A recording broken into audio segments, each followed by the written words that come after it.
नमस्कार। डीएलएड द्वितीय वर्ष विषय हिंदी। और हम लोग चर्चा कर रहे थे हमारी जो अंतिम 7वीं इकाई है मूल्यांकन।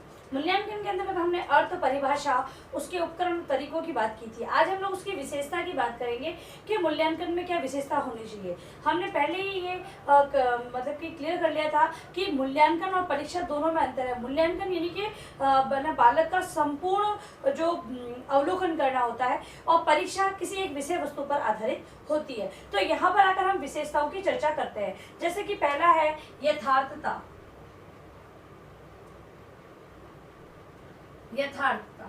यथार्थता के अंतर्गत क्या होता है कि जब मूल्यांकन जो किया जा रहा है वो यथार्थ तथ्यों पर आधारित होना चाहिए। कैसे?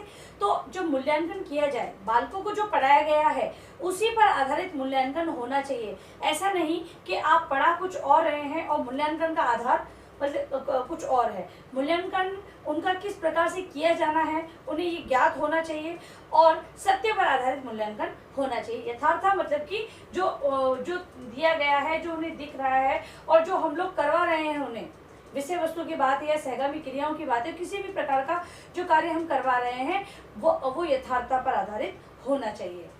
फिर दूसरी विशेषता है विश्वसनीयता।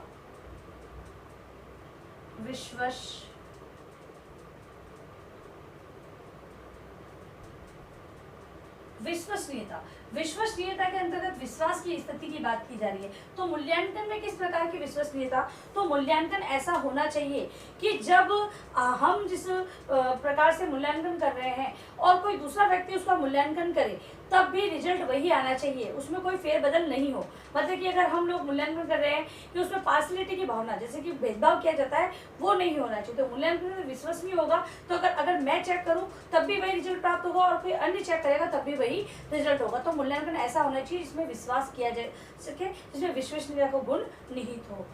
अगला है जांच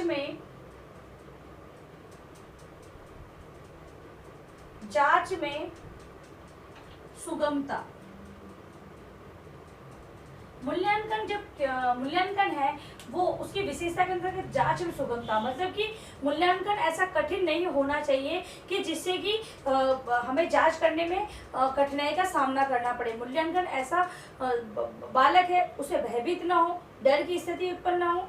अगर जब भयभीत होते हैं, डर की स्थिति होती है, तो बालक है वो सही अपने आप में मौलिकता को खो देते हैं, उसमें बनावटी बना रहता है। ठीक है, तो डर और भय के कारण वो सही रिजल्ट नहीं दे पाते हैं, शैक्षिक निष्पत्ति उनकी उस पर प्रभाव पड़ता है। इसीलिए जांच की सुगमता होनी चाहिए, जो जांच की जा रही है वो सुगम तरीके से होनी चाहिए। फिर है वस्तुनिष्ठता।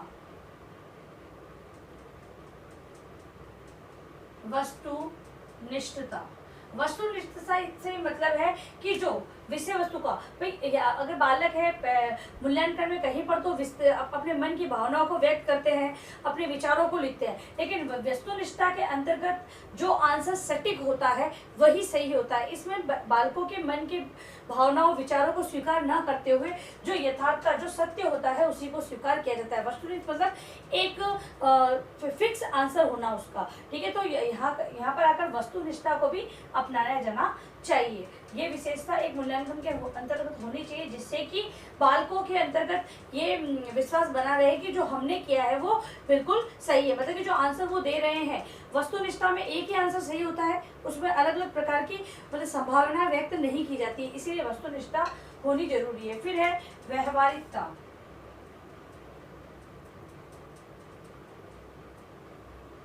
व्यवहारिकता के अंतर्गत मूल्यांकन व्यवहारिक रूप से होना चाहिए। इसके अंतर्गत ऐसा नहीं कि केवल फॉर्मेलिटी की जा रही है, बालक ने कितना सीखा है, किस प्रकार से सीखा है। और मूल्यांकन की जो प्रक्रिया है वो केवल एक कक्ष में या एक परीक्षा के अंतर्गत नहीं मानी गई है, सतत एवं व्यापक मूल्यांकन को अपनाया गया है, जिसके अंतर्गत की बालक का लगातार मूल्यांकन होता रहता है। तो यहाँ पर व्यवहारिक रूप में अगर नहीं लिया जाएगा तो बालक है वो अपनी मौलिकता को स्पष्ट नहीं कर पाएगा, उनकी जो सृजनात्मकता छिपी है वो बाहर नहीं आ पाएगी।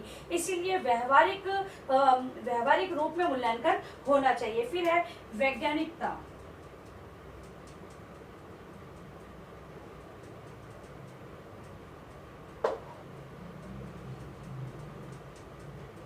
वैज्ञानिकता के अंतर्गत जो मूल्यांकन किया जा रहा है वो वैज्ञानिक तथ्यों पर आधारित, वैज्ञानिक तथ्य मतलब कि जैसे कि बालक की योग्यता, उसका आयु स्तर, जो हम प्रश्न पत्र का निर्माण करते हैं, उदाहरण के लिए हमें प्रश्न पत्र की बात करते हैं तो प्रश्न पत्र है उसके अंदर सभी प्रकार के प्रश्नों का समावेश होता है। कुछ ऐसे कंपटीशन से संबंधित प्रश्न होते हैं जिनका आंसर केवल हाई IQ लेवल वाले बालक देते हैं, यानी कि जो प्रतिभाशाली बालक होते हैं उसका उत्तर वही दे पाते हैं। कुछ प्रश्न ऐसे होते हैं वो सामान्य बालक भी, प्रतिभाशाली के साथ साथ सामान्य बालक भी उसका उत्तर देते हैं, और कुछ प्रश्नों ऐसे होते हैं जो सभी बालक अनिवार्य रूप से कर लेते हैं। तो प्रश्न पत्र बनाता है तो उसके अंतर्गत आयु वगैरह कठिनाई स्तर उसको ध्यान में रख के किया जाता है। यहाँ पर भी वैज्ञानिक जब मूल्यांकन किया जाए तो बालकों की रुचि, उनकी योग्यता, उनका आयु स्तर, उनको ध्यान में रखकर ही मूल्यांकन किया जाना चाहिए। फिर है तार्किकता।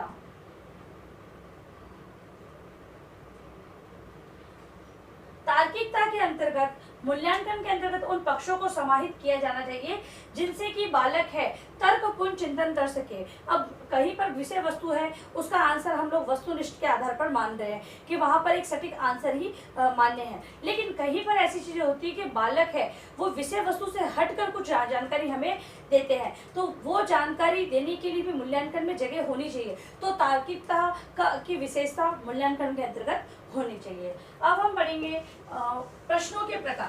जब मूल्यांकन किया जाए तो उसके अंदर प्रश्न किस प्रकार के होने चाहिए। तो हिंदी शिक्षण के मूल्यांकन में प्रश्नों के प्रकार, कौन कौन से प्रकार के प्रश्न हिंदी शिक्षण के मूल्यांकन के अंतर्गत होते हैं। तो पहला है निबंधात्मक प्रश्न।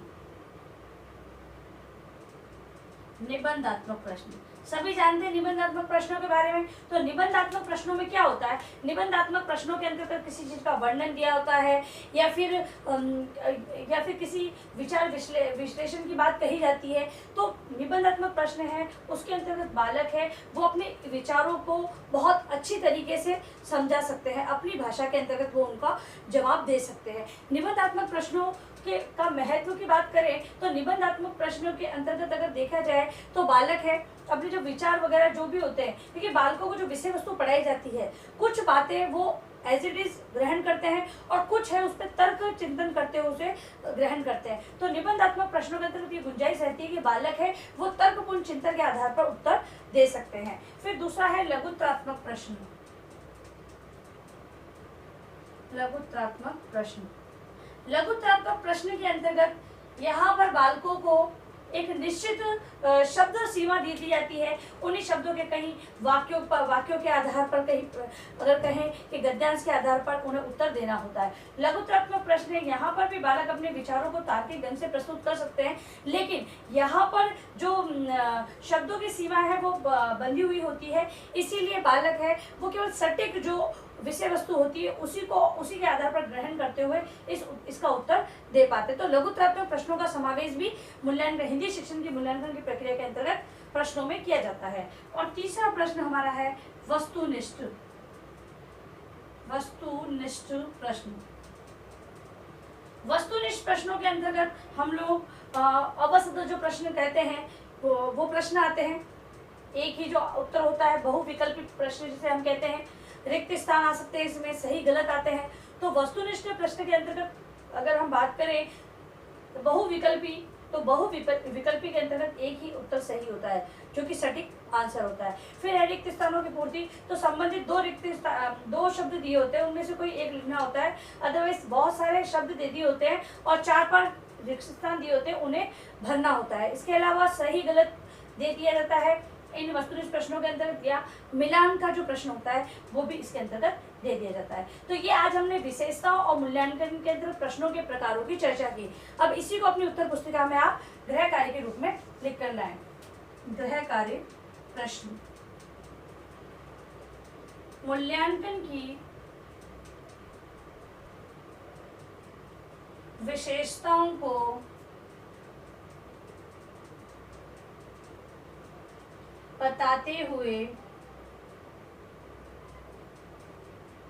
प्रश्नों के प्रकारों का वर्णन करें।